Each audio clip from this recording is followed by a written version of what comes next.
You, John Fitzgerald Kennedy, do solemnly swear. I, John Fitzgerald Kennedy, do solemnly swear. That you will faithfully execute the office of President of the United States. That I will faithfully execute the office of President of the United States. And will, to the best of your ability. And will, to the best of my ability. Preserve, protect, and defend the Constitution of the United States. Preserve, protect, and defend the Constitution of the United States. So help you God. So help me God.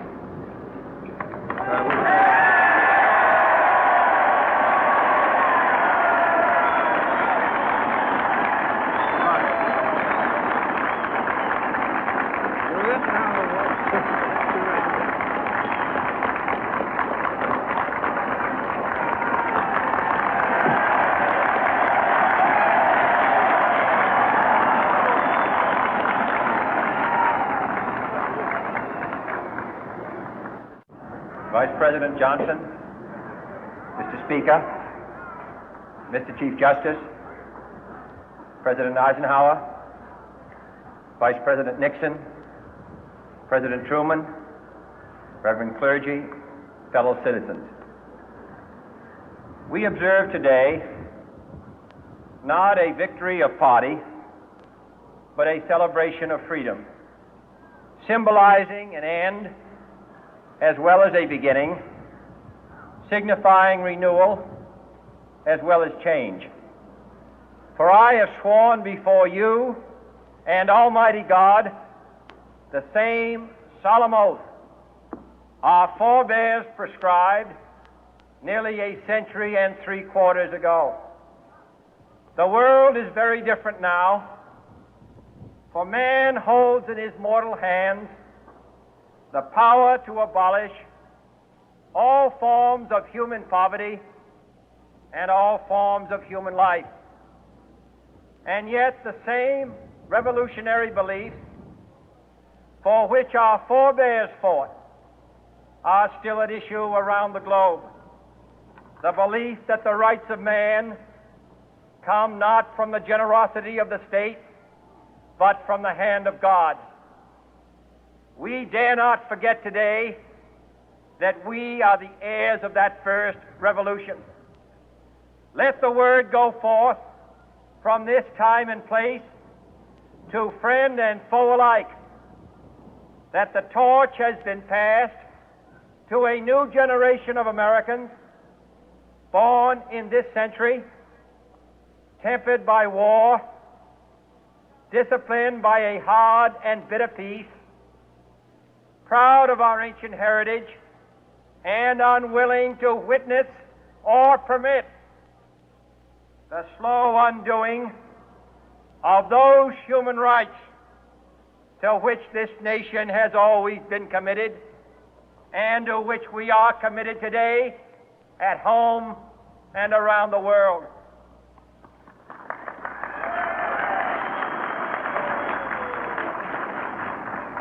Let every nation know, whether it wishes us well or ill, that we shall pay any price, bear any burden, meet any hardship, support any friend, oppose any foe to assure the survival and the success of liberty.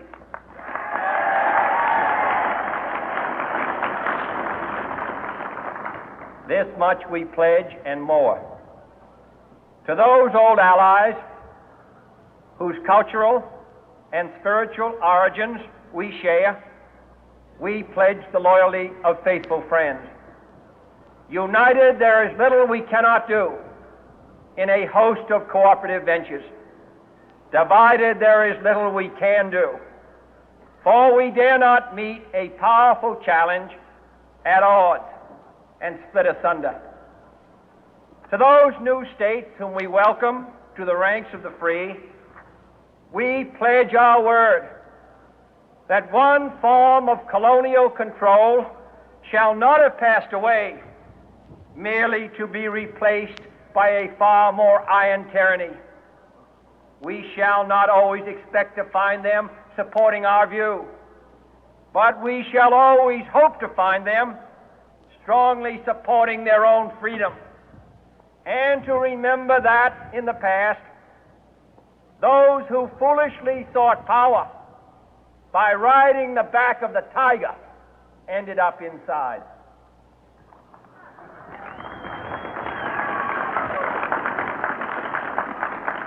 To those people in the huts and villages of half the globe struggling to break the bonds of mass misery, we pledge our best efforts to help them help themselves for whatever period is required, not because the communists may be doing it, not because we seek their votes, but because it is right.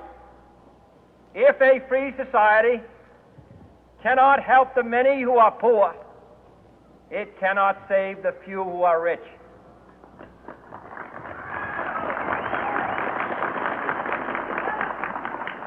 To our sister republics south of our border, we offer a special pledge to convert our good words into good deeds, in a new alliance for progress, to assist free men and free governments in casting off the chains of poverty. But this peaceful revolution of hope cannot become the prey of hostile powers.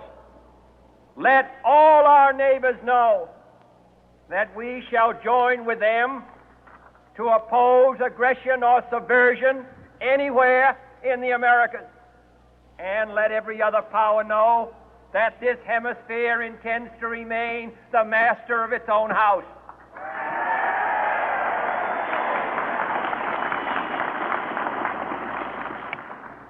To that World Assembly of Sovereign States, the United Nations, our last best hope, in an age where the instruments of war have far outpaced the instruments of peace, we renew our pledge of support to prevent it from becoming merely a forum for invective, to strengthen its shield of the new and the weak, and to enlarge the area in which its writ may run.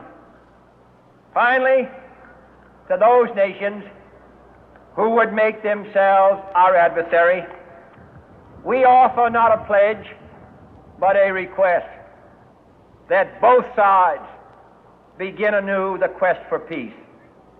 Before the dark powers of destruction, unleashed by science, engulf all humanity in planned or accidental self-destruction, we dare not tempt them with weakness, for only when our arms are sufficient beyond doubt can we be certain beyond doubt that they will never be employed. But neither can two great and powerful groups of nations take comfort from our present course, both sides overburdened by the cost of modern weapons, both rightly alarmed by the steady spread of the deadly atom, yet both racing to alter that uncertain balance of terror that stays the hand of mankind's final war. So let us begin anew, remembering on both sides that civility is not a sign of weakness, and sincerity is always subject to proof. Let us never negotiate out of fear, but let us never fear to negotiate.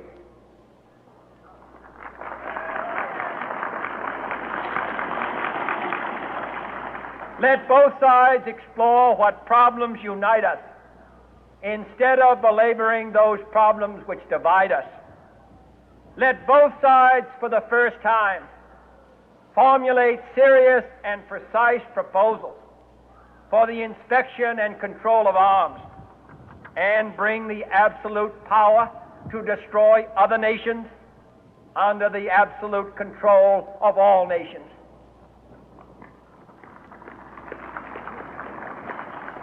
Let both sides seek to invoke the wonders of science instead of its terrors. Together, let us explore the stars, conquer the deserts, eradicate disease, tap the ocean depth, and encourage the arts and commerce. Let both sides unite to heed in all corners of the earth the command of Isaiah to undo the heavy burden and let the oppressed go free. And if a beachhead of cooperation may push back the jungle of suspicion, let both sides join in creating a new endeavor, not a new balance of power, but a new world of law, where the strong are just and the weak secure and the peace preserved.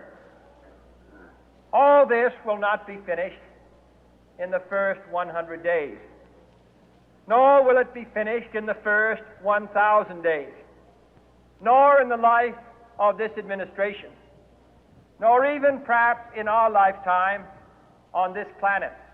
But let us begin.